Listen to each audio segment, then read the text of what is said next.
Get with Christie, she's got it. No, I know. Her and I had talked about it at one point, because I was just like, I don't want to see it to go to waste, or go down, because, you know, if it's long enough.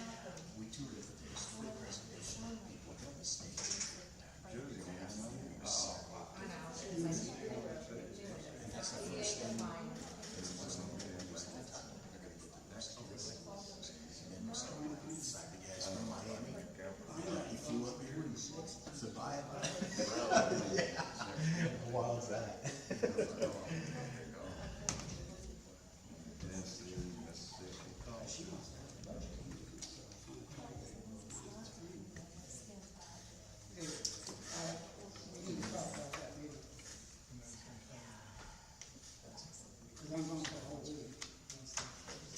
On the week. What day is that on? Oh, the budget, yeah, we can do that. Where are you going now? Bailey's playing in the Nationals for volleyball. Where at? Well, of course, Orlando. Nice. The only nice He's thing, retired. Yeah, you do whatever. the only nice thing is Barb's sister lives just about 20 miles north, so we can stay with her. Take your golf clubs and call Far and see if I you can can't play. play. Oh, you can't play golf. I got you wrong. All right, it is 6:30. Let's call the meeting, special meeting of the Common Council to order. Madam Clerk, roll call, please. Abernathy? Here, Everson? Here. Huffman? Here. Keelish? Noob? Here. Tyner? Here. Watt? Here.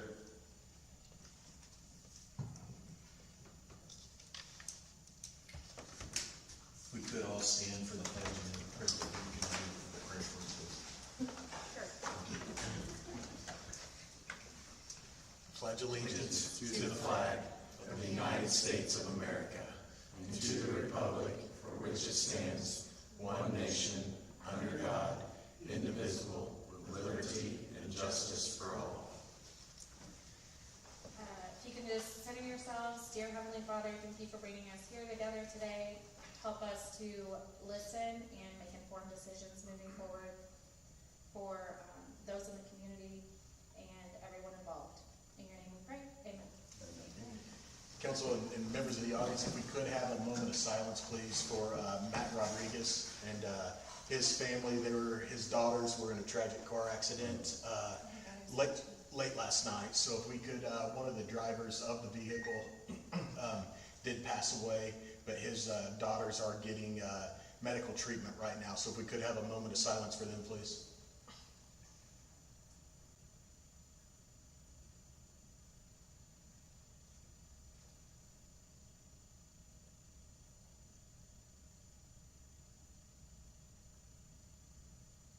Thank you.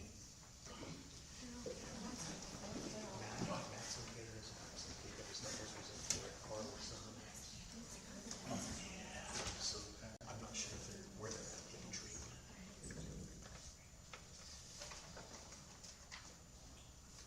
All right, moving down the agenda this evening is the public hearing. I do have a statement that I would like to read to the audience and to the council before we move forward. As mayor, one of my responsibilities is making difficult decisions that are in the long-term best interest of our community. Even when those decisions are not popular, a utility rate adjustment is just one of those such decisions. I pay these utility bills myself, and so do 6 of our 7 council members. We know firsthand that families are dealing with rising costs and that many of our senior citizens are living on fixed incomes. For some elderly residents, every additional expense forces a difficult choice between necessities such as food, medication, utilities, and other household expenses. As part of this effort, I'm proposing a structural change to our utility rate system, as the current system would raise rates even higher for single-family and lower consumption users while benefiting higher rate users who would be subsidized by the ratepayers. So my proposal for the council this evening would be to move to a single one-tier rate in which everyone pays their fair share. Under this approach, residential customers are not penalized by a rate structure that can unintentionally place greater burdens on a single-family household or small users due to the higher usage that has led to where we're at today. Instead, the system becomes more transparent and predictable for everyone as they pay their their fair share while still allowing us to responsibly fund the maintenance and improvement of critical infrastructure. The estimated impact of moving to a one-tiered system on an average utility rate customer remains less than $25 a month, and that was shown to you in the utility bills I provided with each of the council members. While any increase is difficult, these investments are necessary to remain reliable water and wastewater services, comply with environmental requirements, replacing aging infrastructure, and protecting our community's long-term future. As we continue to address infrastructure issues that should have been addressed 25 years ago or more, including the IDEM agreed order to which we are locked in. When a water main breaks, when aging pipes fail, and when residents experience sewer backups during heavy rains, those are the consequences of years of deferred investment.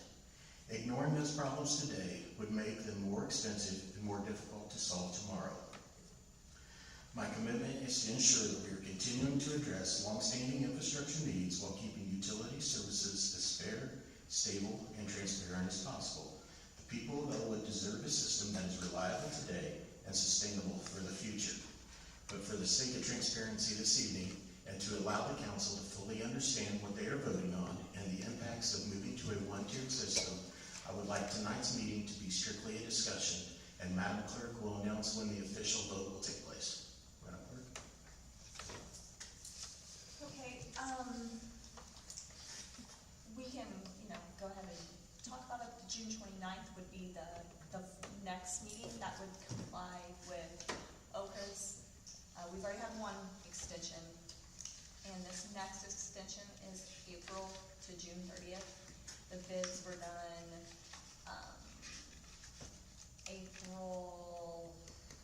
anyway, we would have till July 3rd to get those all completed without asking for another extension, so I feel like we can advertise a new notice, correct one, and get that in there, and have another meeting. I'm available June 29th, so. I'm not.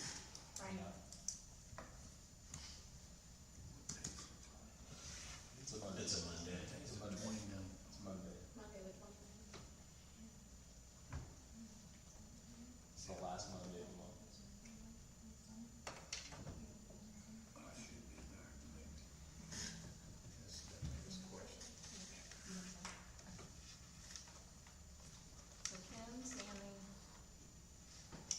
Danielle said yes, Dave cannot, right?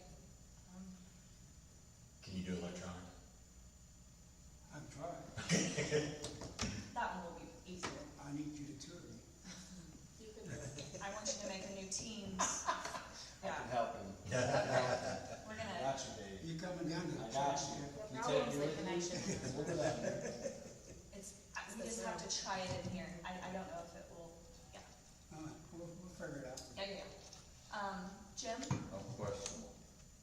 what'd you say? Questionable. Questionable. I don't know about that. I think I will, but I ain't 100%. Okay, and then we'll have to ask Joe. So let those look like me. And then have it. So council, is there a motion to close the regular meeting and open the public hearing? Motion. Second. Got a motion by Councilman Waters, second by President Noon. All in favor say aye. Aye. And opposed, same sign.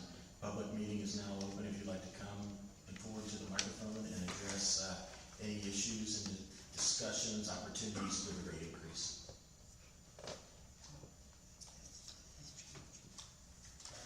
Is this changing? No. This is the right one? Yeah, It is. we're not- Okay.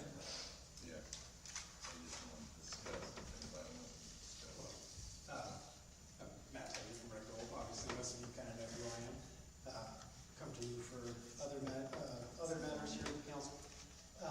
Just wanted to thank you for this opportunity to have a discussion. I think that's really mainly what I think Red Gold would like to do, and honestly, further from here. We certainly understand the need for rate increases. Like you said, Mayor, it's not popular. We are not familiar with a one-tier system in terms of what that does, as the other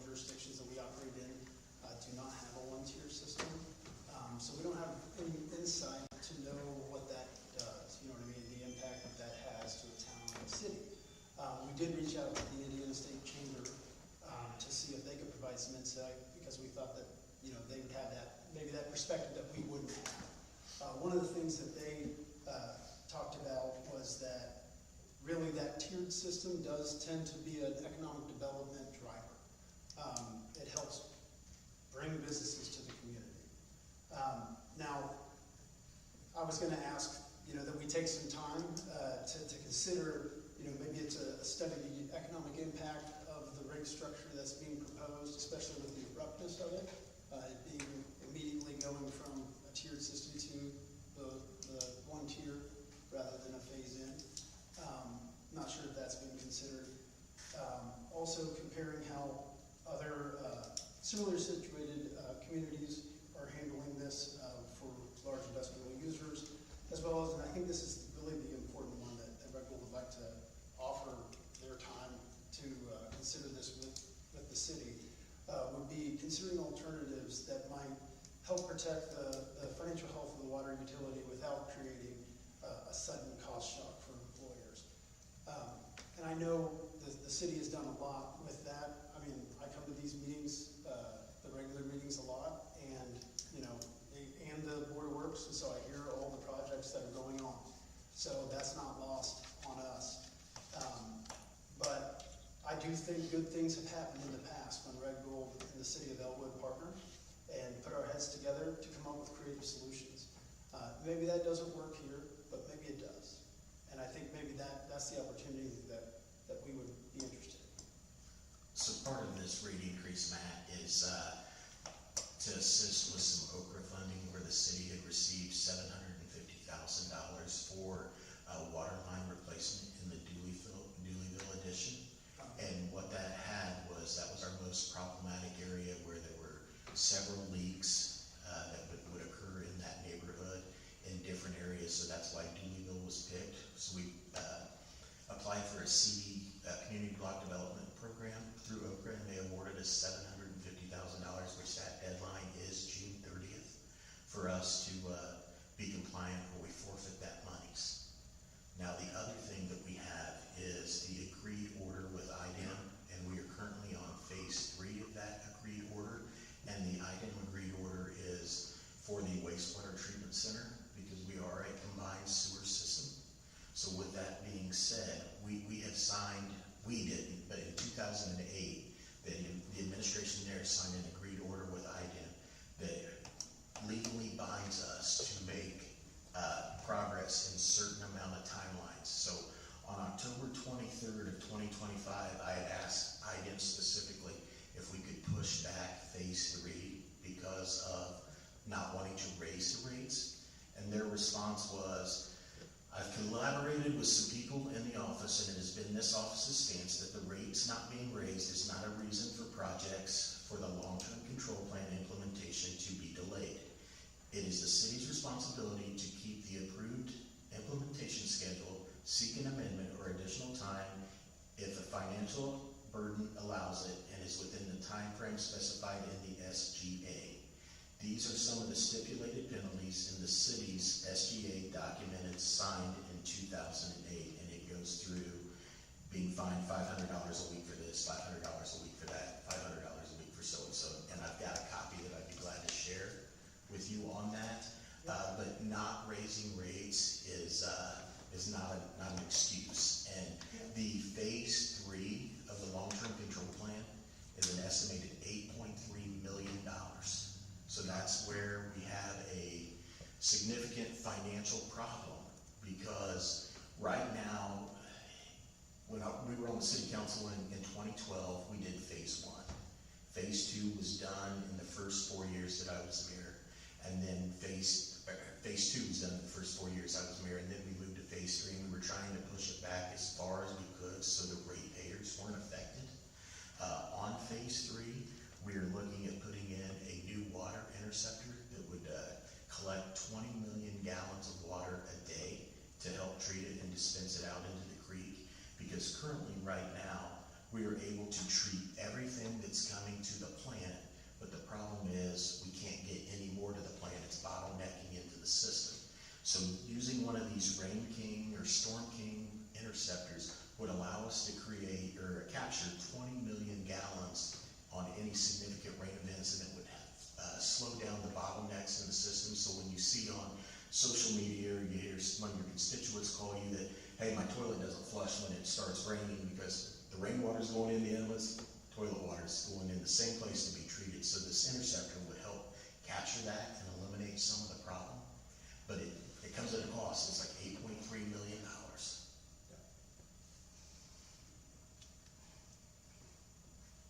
And on the Okra funding that you mentioned, I guess when you say that you have to be compliant by the end of June, how does this rate ordinance?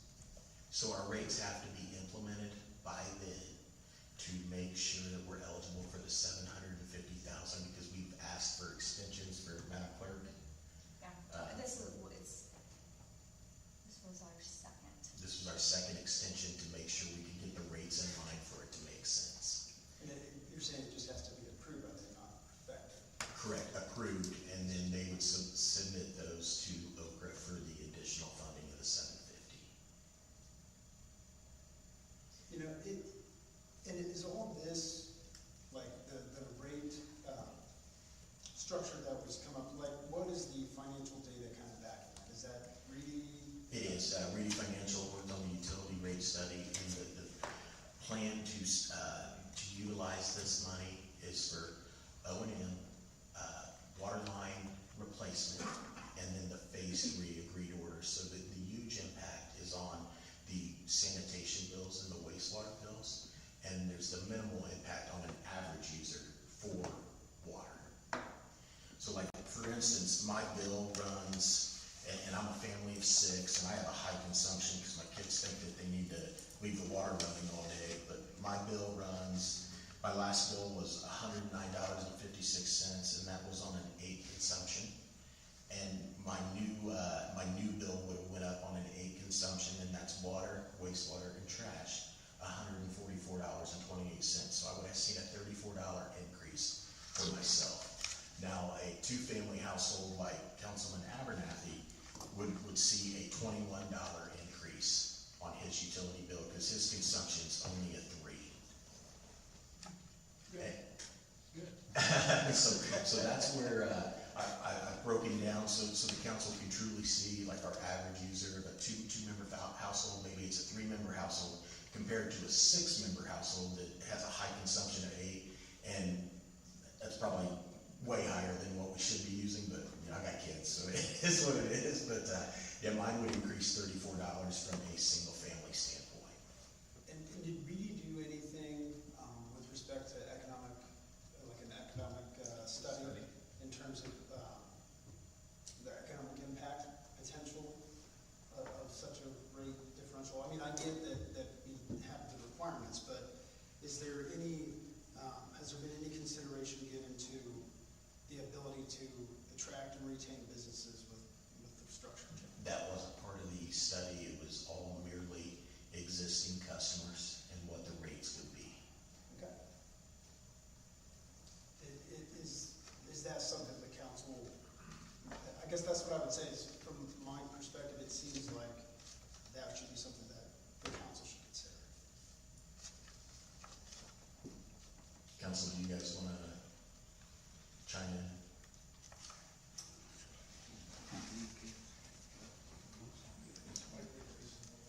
I mean, I do understand, you know, Red Bull's position, I understand your guys' concerns, but we also have to look out for the well-being of the city of Elwood.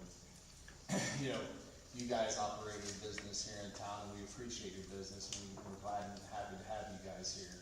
Although, you know, with the impact of our aging, you know, sewer system and our utilities with water, it is the need, I believe, that we need to, you know, do something about that. And, you know, the study has found, the Reedy study showed that we must raise our rates in order to help, you know, offset the cost that is necessary for those things. I have done little, I'm not saying extensive, but I have done some little research of the surrounding communities and some of the bigger cities like Indianapolis and whatnot, and how theirs. Citizen Energy or Citizen Utility, which is, they're a fixed rate utility. Not saying that, we're anything like them, because that is Indianapolis, So, but I understand the economic portion of what you're saying also, and that, we wanna make sure that we're not pricing ourselves out of business per se, right? So, I do think we do need to take a look at that. Do I think we have enough time to look at that? I'm uncertain. So, I will talk to the mayor about it, and we'll see if that's something that we, want to pursue with it, so. I appreciate that consideration. And, our doors are always open as far as being a part of that in any way. Yeah. So thank you. And Matt, your guys' impact would only be on water, because most of your wastewater is redirected to Arestas, with the exception of the 3 bathroom meters that you've included in your email. And that memorandum that we signed would continue to stay the same, okay? So there'd be no changes from that standpoint. Yeah. Good, thank you. We've got one more question. Yeah.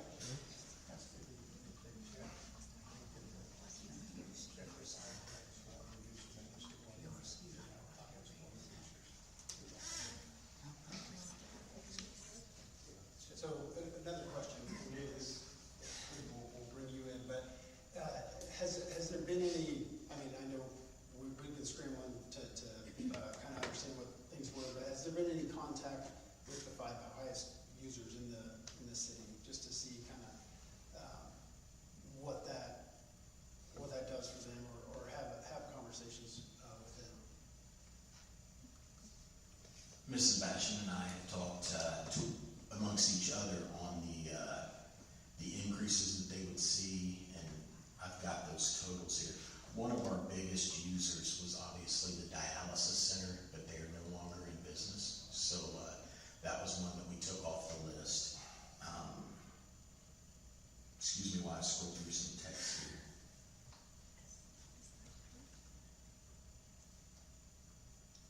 Mrs. Basham, do you have those totals that we talked about? School, Yeah, we've looked at the school, the hospital, we've looked at ELSA. those were the main ones, I think. And that may have been an email to me. I think it was. Okay, yeah. If you could pull that up, please. Some of the schools, Mrs. Basham, I believe you said would go down. How the rate works, and even some of our big users that have multiple accounts, due to the fact that we're cutting some of the minimums. Could you come to the mic? People would see. Could you come to the microphone, please? And those are taxed, Were they? Those are- Okay, thank you. Let's see if I can find them as well.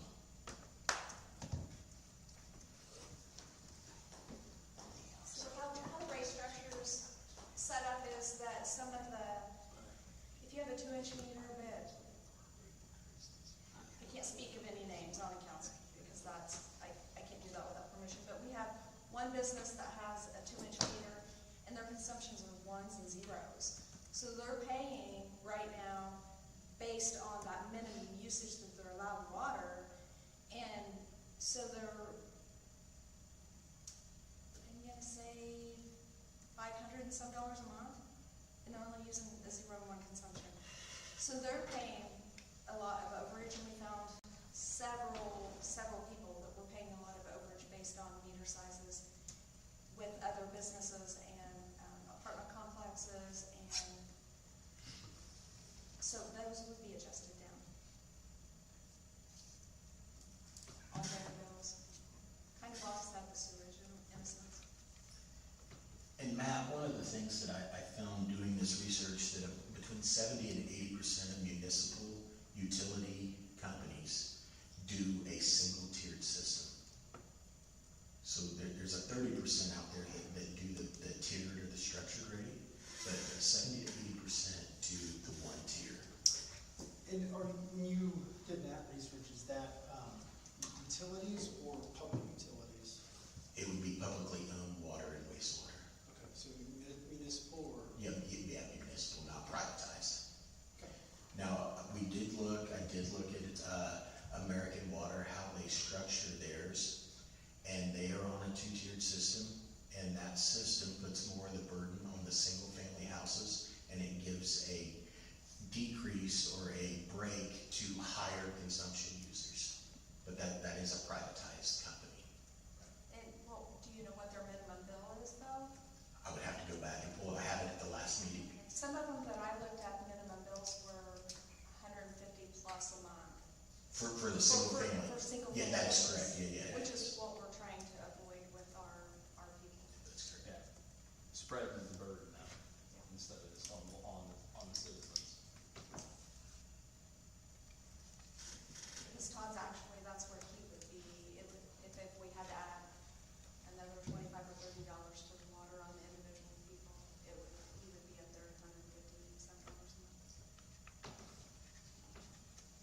Shades from the hospital. So, I'm Ann Yates, administrator at Mercy Hospital here, and I really have more of a question. So, I know our usage has gone up because I had to put in some new chillers, in order to keep humidity within the regulated ranges for my ORs and some of my sterile storage and for the house, for the whole house. But, so I just didn't know what the rate increase was gonna do to the sewage part of the bill. So on your bill for the hospital, and this is estimated, it's 2,000, and then your sewage would be 8,000, Okay. okay? So is there, because of the chillers, we're not dumping water back into the sewers and they evaporate the Evaporate. water? And you know, if you fill up the swimming pool, you can kind of get a discount off the sewage piece of that. I didn't know if that might be an option. Because I know my utilization is gonna go up and but I just wonder about that sewage piece of the bill. It's definitely a discussion that we can partake in, okay? Yeah.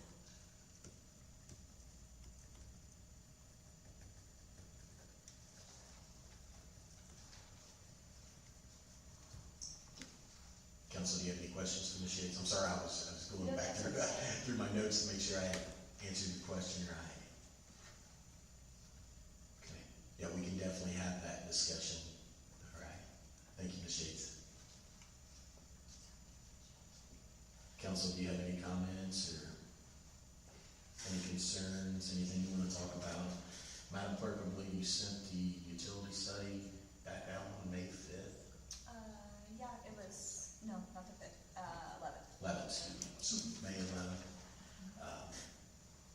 Council, do you have any questions for Madam Clerk? Any more questions for myself or for the representatives of Red Gold?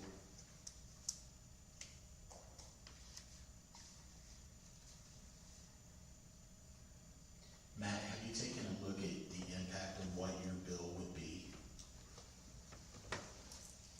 Yeah. Overall, the overall increase impact that we are seeing is 173% increase in cost. Dollar amount? Dollar amount is $500,000. $500,000 increase? Increase. It's pretty substantial. Is that figuring in wastewater and water, or just, yeah, so your wastewater shouldn't be figured in because you're not sending it to us.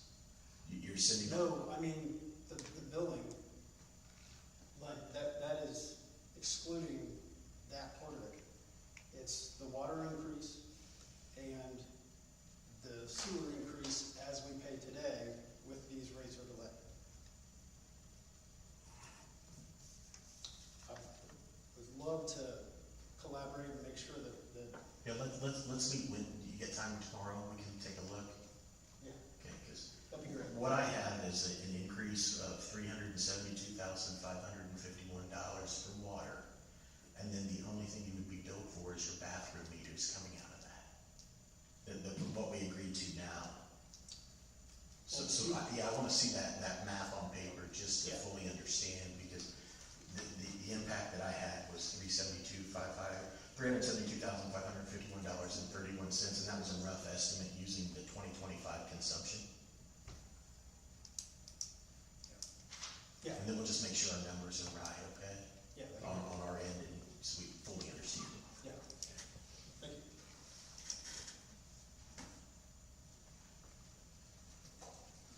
Council, any other questions?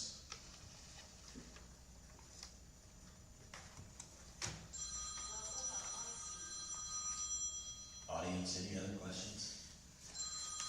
We're phoning a friend, right? Okay, if there's no other questions, entertain a motion to adjourn. Close your public hearing first. Need a motion to close the public hearing, please. So moved. Get a motion by Councilman Abernathy, second by President Noon. All in favor, say aye. Opposed, same sign. Just 1 second, did anybody have any questions on the sanitation or the bond with the Oakland part? Were you guys, mostly it was the utility, right? Okay. Did you say June 29th are good? Okay, I didn't have, okay. That would leave, Madam Clerk, did you print what gonna entail, so the council has a good view of what we're spending $8 million on. Yes, I did. You know, it's the Storm King interceptor that's gonna take 20 million gallons of water and be able to treat it in addition to what the plant's treating. And then we are putting in, our current generators that run the wastewater treatment plant are from 1978, Detroit diesels. I don't even think you can get the parts anymore, so during power outages, we run off one generator sometimes, so if we would ever lose both generators at the same time, it'd be a bad day in Elwood. So that would update the brand new, we would get brand new generators for that. In addition to that, part of IDEM's agreed order is to pull the fuel tanks that were currently installed underneath the 1978 generators, pull them out of the ground, so that would be part of the expense as well.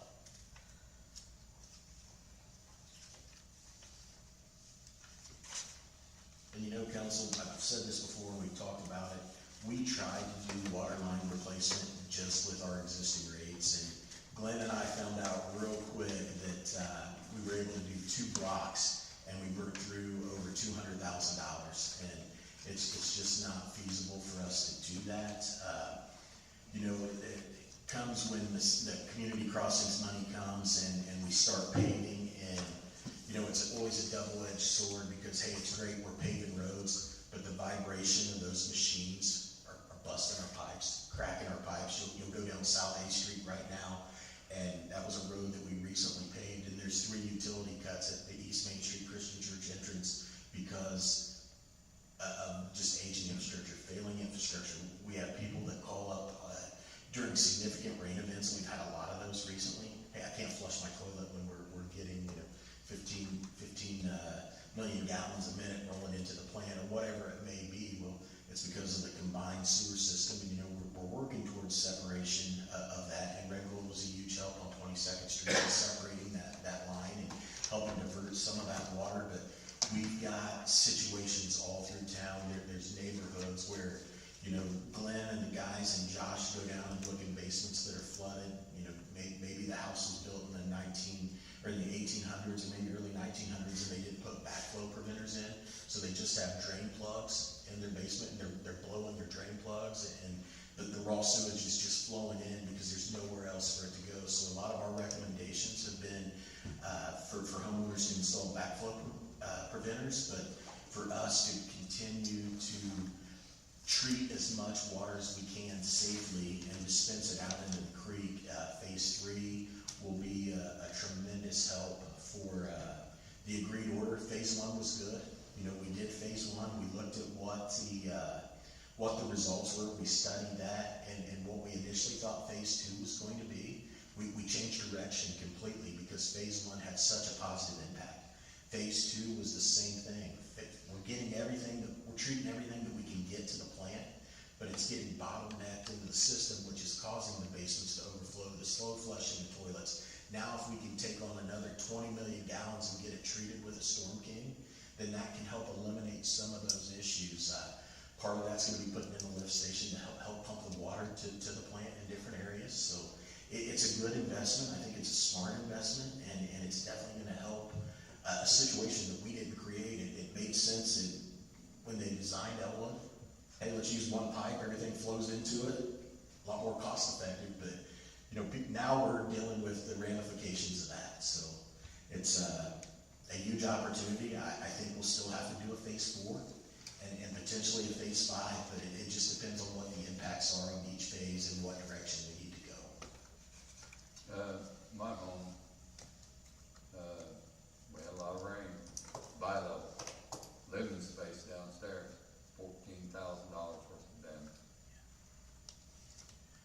And I've had residents come to me that their insurance is dropping them, that they cannot continue to insure them when their house floods all the time, and you know, it's putting them in bad predicaments. And we're doing the best we can, but at an $8 million price tag, we've got to figure out how to pay for it. And it's not by our current rate system, and not by currently what we're bringing in.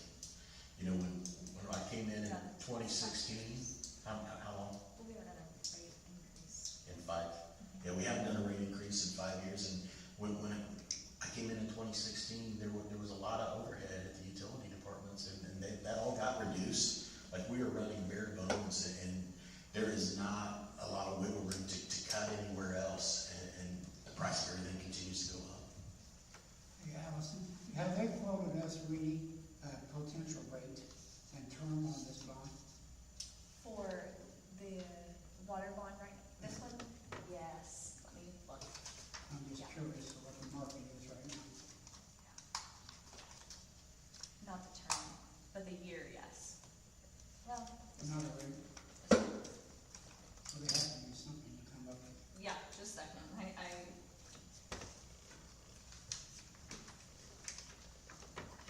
don't wait on me, You can tell me afterwards. no big deal. Todd, do we have any idea what Alexandria's average utility bill is? I mean, do you have any comparison to us? That's a bad question, Steve, because they just raised their rates, Yeah. and, Substantial. yeah, I looked it up, cause I did get a call from, their clerk treasurer today over something unrelated, and, their rates, let's see if I can find it real quick. Like I was telling you, Sammy, and, well, you weren't here at the last meeting, but at the last meeting, I called family members from out of state, like Michigan, up north, like Plymouth, Indiana, South Bend.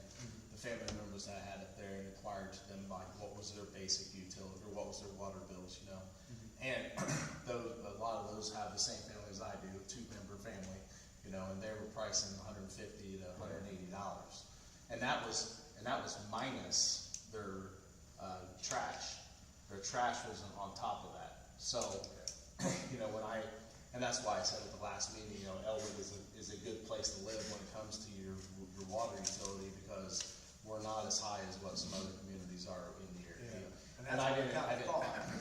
go ahead. So Alexandria, from what I can tell, is they raised their water increase by about 91%. So they started out at $17 and they moved the average household to 33. So our average household, I think now is like 22, maybe 24.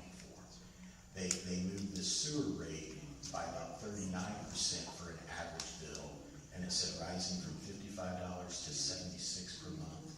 And then they have a stormwater rate, which looks like it's minimal, but they don't include trash because Best Way picks up their trash, so I'm not sure how that's figured in.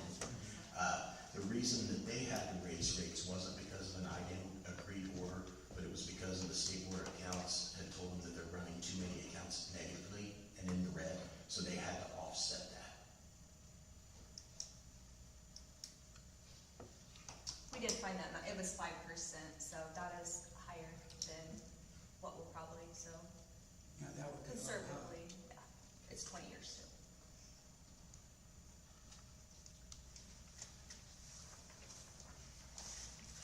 All right, council, any other questions?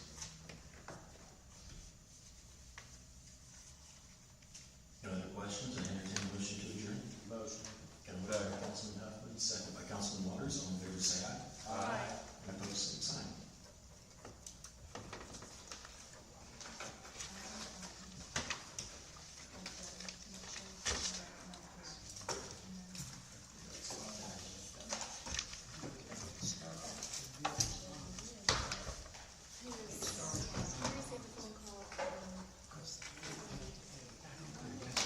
She said she talked to you, and she never told me.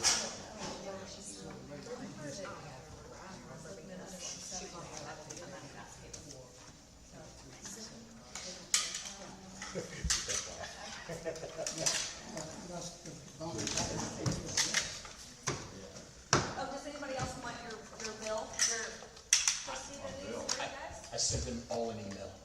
Does anybody want their paper bill? Anybody? I know that Dave and Sam are. Not unless you're gonna pay it. Tim and Sam.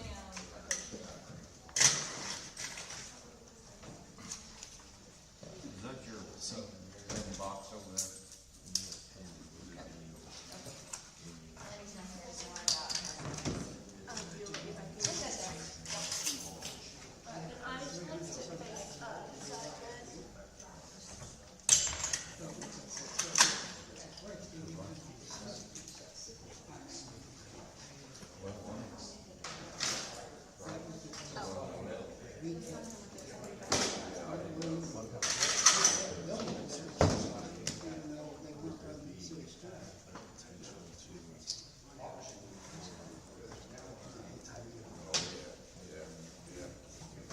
because he, they reached.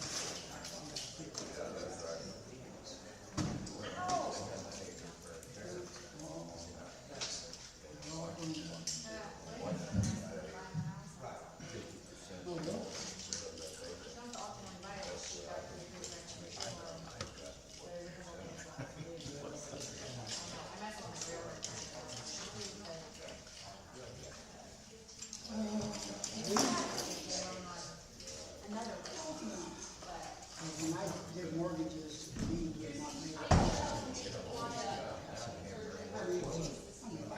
It's a cracking driveway. You have to go on the road. Hell, it's gonna crack in 2 months anyway. So we can spend. Oh, I saw that. I'll give you a rate, and that's HA, if you just go commit. Because they're waiting, because they.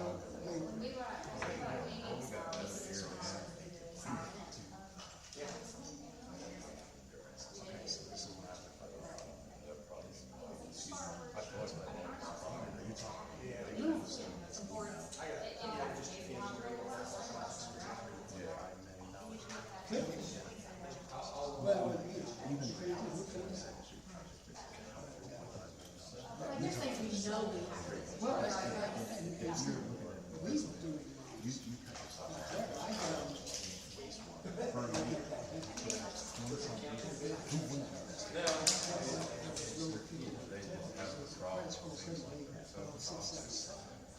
I do, because I played the and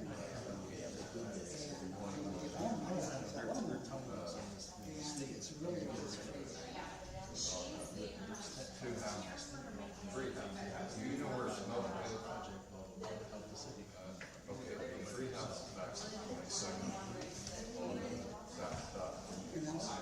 Yeah. They went in there, restricted that.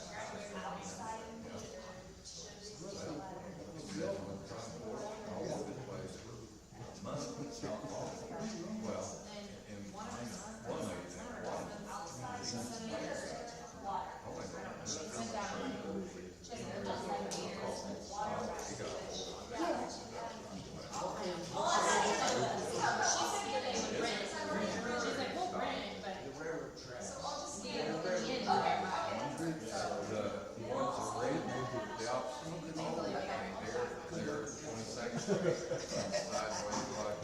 Barry, you know how to shut this thing down? I guess we're still live streaming. It automatically shuts off 10 minutes after. 10 minutes. Yeah, Mandy takes care of that. Okay, all right, thanks. Thank you. Let's be back soon. Huh? I was too. We didn't get into 3 in the morning. Yeah, I'll go with the letters. If you need anything, Sammy, let me know. Absolutely. Yeah. Come on, let me in all the time. I'm checking all my personal stuff. There's a shit, there's a shit ton of them that don't have, they can't even read. Well, Like they're almost, they can't, like some of the ones down Ninth Street. okay, look